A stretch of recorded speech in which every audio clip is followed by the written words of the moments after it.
Komisi Pemilihan Umum telah mengumumkan hasil perolehan suara Pilkada Serentak 2024 dan saat ini para kepala daerah yang dinyatakan menang bersiap mengemban tanggung jawab pucuk kepemimpinan di wilayah mereka masing-masing. Ya, lalu apa yang harus diperhatikan para pemimpin dalam menjalankan tugasnya? Ustadz Muhammad Fahru Razi Ansor akan memaparkannya dalam Hikmah Siang hari ini.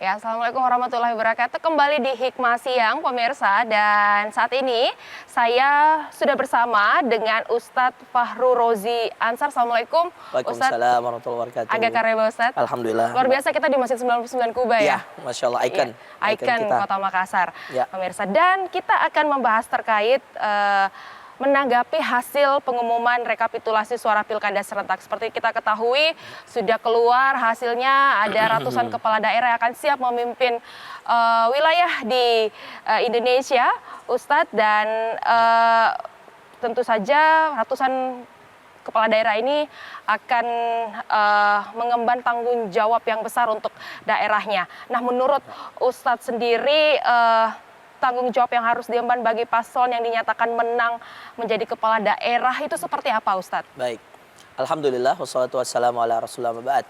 Tentu Allah bercerita tentang amanah sangat banyak sekali dalam Al-Quran. Dan salah satunya adalah bagaimana Allah menceritakan amanah itu begitu berat.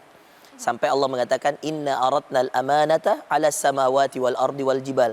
Dahulu kami titipkan amanah itu kepada langit, ala samawat, wal ard, bumi, wal jibal, kami tawarkan ya kepada langit, bumi dan gunung-gunung. Fa abaina ayyahmilnaha, semua makhluk Allah ini, langit, bumi dan gunung menolak. Wa hamalahal insan, dan akhirnya amanah ini diemban oleh manusia. Ya, innahu kana zaluman jahula. Pada dasarnya Allah sudah kasih tahu jauh-jauh hari di dalam Al-Quran, sesungguhnya manusia itu kebanyakan mereka, tidak semua ya, kebanyakan zaluman, sering zalim, jahula, sering melakukan perbuatan yang bodoh. Nah, jadi dua hal ini ya, menzolimi diri dan membodohi diri adalah salah satu hal yang paling harus dihati-hati, harus diwaspadai oleh setiap kepala daerah. Karena sesungguhnya barang siapa yang amanah dengan jabatannya, amanah dengan tugasnya, amanah dengan apa yang Allah titipkan ini, sesungguhnya di tangan dia ya nanti akan lahir banyak manfaat. Dan ingat, yang paling pertama nanti akan dinaungi pada hari kiamat, golongan dari 7 golongan adalah imamun adil, pemimpin yang adil. Jadi kalau dia pemimpin yang adil, bertakwa kepada Allah, menjalankan amanah dengan baik, dan menolong rakyat-rakyat susah, rakyat-rakyat kecil, itu adalah jalan tol, Mbak, menurut saya. Jalan tol menuju surganya Allah Subhanahu wa Ta'ala. Jadi pesan dari saya kepada seluruh kepala daerah yang terpilih ini, jalankan amanah dengan sebaik-baiknya, semaksimal mungkin. Karena sesungguhnya ini adalah jalan tol menuju surga, dan ini adalah cara terbaik untuk mendapatkan keridhaan Allah, bermanfaat sebanyak-banyaknya kepada manusia. Ingat kata Nabi SAW, sebaik-baik kalian adalah ahasinukum akhlaqan, yang paling baik akhlaknya, wa anfa'uhum linnas, dan paling bermanfaat bagi sesama manusia. Ya. Ustaz, seperti kita ketahui, kepala daerah itu juga identik dengan korupsi, operasi tangkap tangan, gratifikasi seperti itu. Ustaz, mungkin boleh disampaikan kepada seluruh kepala daerah yang terpilih, bagaimana sih menjadi pribadi yang agar menghindari perbuatan-perbuatan yang tidak terpuji seperti tadi yang saya katakan itu. Iya, betul. Baik.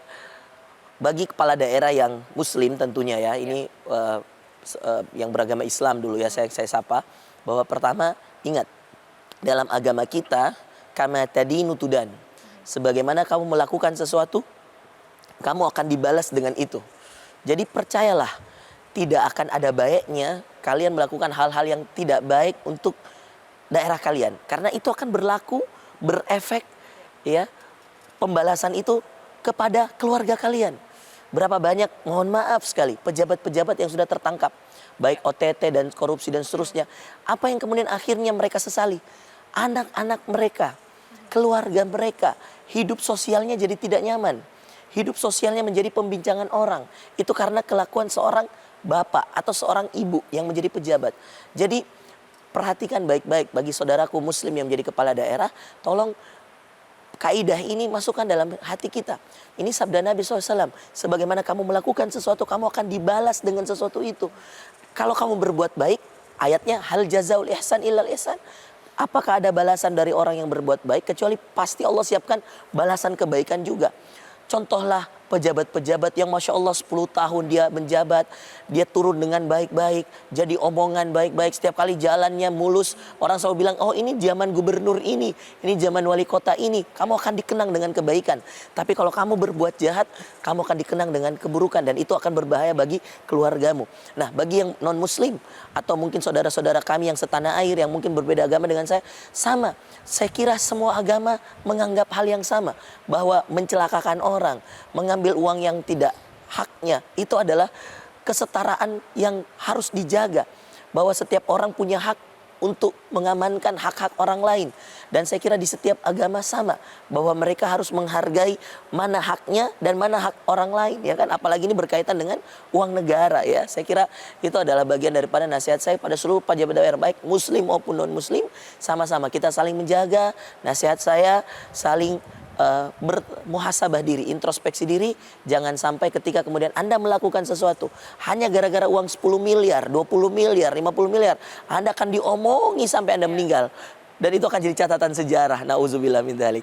Bahkan kalau dicetak atau mungkin dicari di Wikipedia, ya, pernah ditangkap tahun ini karena kasus ini. Ya Allah, itu saya kira sesuatu yang tidak bisa dibandingkan dengan uang ratusan miliar pun. Nama baik ini adalah sesuatu yang sangat mahal, gitu Mbak, kira-kira. Baik, Ya. terakhir Ustadz, saat kampanye dan juga mungkin debat kandidat, kita lihat bersama para paslon ini menyampaikan visi dan misinya untuk membangun daerahnya masing-masing. Iya. Nah, misalnya selama nanti kedepannya 5 tahun menjabat ini, visi dan misi tersebut atau janji-janjinya ini nggak dijalankan atau janjinya Iya. diingkari, Ya seperti apa Allah. Ustadz? Baik. Nah ini Masya Allah, ini pertanyaan yang luar biasa. Dan memang saya harus menjawabnya walaupun ini pahit. Ya, saya harus sampaikan bahwa sesungguhnya orang yang berjanji lalu dia tidak menepati, itu adalah tanda-tanda orang munafik. Ya, kalau dalam agama kita. Kata Nabi SAW, ayatul munafik salatah. Cara ciri-ciri orang munafik itu 3.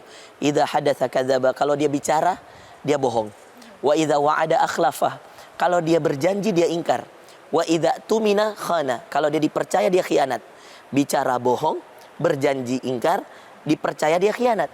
Jadi subhanallah, kalau orang yang dalam masa kampanye dia menjanjikan sesuatu, maka itu harus menjadi prioritas dia. Saya saran kepada kepala daerah, semua janji Anda taruh depan cermin kamar Anda, sehingga Anda bisa checklist satu persatu.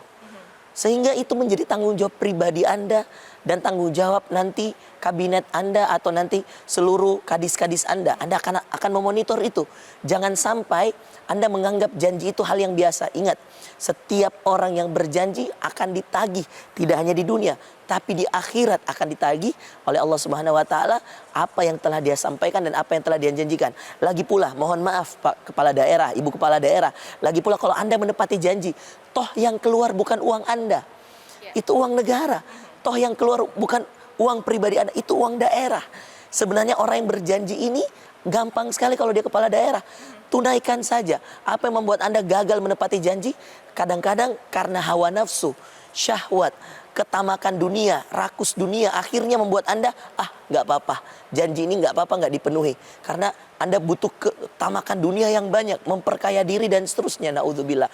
Maka percayalah wahai para kepala daerah, yang halal itu jelas, yang haram itu jelas, kata Nabi, cari saja yang halal-halal, insya Allah berkah. Apalagi Pak Prabowo ya sudah menyampaikan berkali-kali, ya, bahkan kurangi perjalanan dinas, ya kan, berkali-kali. Itu untuk apa? Untuk menghemat anggaran, karena kita ingin manfaat dari uang negara ini dari rakyat untuk rakyat, ya. Saya kira itu, ya. Baik, luar biasa, terima kasih. Ya. Ustadz, ini wejangannya untuk kepala daerah, kita juga tentu saja mengucapkan selamat kepada seluruh kepala daerah yang sudah berhasil memenangkan pilkada di daerahnya masing-masing. Semoga tadi seperti yang dikatakan Ustadz, jujur, amanah, betul, adil, adil, ya, insya Allah. dan tentu saja kita berharap yang terbaik untuk Ya. daerahnya masing-masing. Terima Betul. kasih Ya. Ustadz Fahru Rozi Ansar. Ya. Ya, sehat-sehat. Dan itulah Ya. tadi perbincangan saya dengan Ustadz Fahru Rozi Ansar di Hikmah Siang pada episode kali ini, pemirsa. Dan demikian dari Makassar, Sulawesi Selatan, Sabda oleh Mas Afei Metro TV. Terima kasih Ustadz. Ya Mbak, sama-sama. Jelajahi cara baru mendapatkan informasi. Download Metro TV Extend sekarang.